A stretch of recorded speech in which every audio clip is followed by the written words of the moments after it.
Dinajpur 10 mile Rangpur highway Bashirbandar bridge সংলগ্ন bus ট্রলির মুখোমুখি সংঘর্ষে ভয়াবহ পরিস্থিতি। এ সময় রংপুর থেকে দিনাজপুরগামী যাত্রীবাহী একটি বাস, যার নাম গীতাঞ্জলি পরিবহন, সেটি নিয়ন্ত্রণ হারিয়ে নতুন বশিরবন্দর নামক বাজারের পাশে রাস্তা থেকে হাতের বাম পাশে খাদে পড়ে যায়। তবে এখনও পর্যন্ত 10 মাইল হাইওয়ে থানা পুলিশ ও স্থানীয় জনমানুষের মুখ থেকে নিহতের কোনো খবর পাওয়া যায়নি। পাশাপাশি এই বিষয়টিও আমাদের মাথায় রাখা উচিত, যেহেতু বাসটি ছিল গীতাঞ্জলি পরিবহন নামে রংপুর থেকে দিনাজপুরগামী যাত্রীবাহী বাস, সেহেতু আহত বেশ কয়েকজন।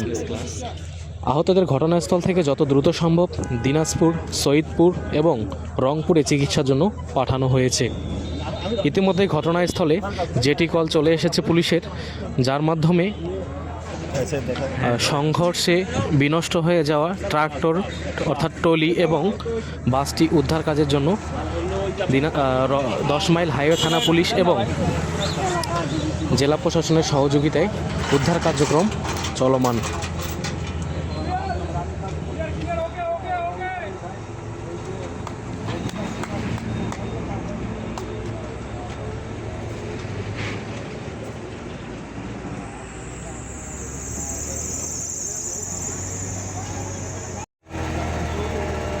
আরেকবার এরকম বাসটা উঠে না এখানে, এই যেখানে চলবে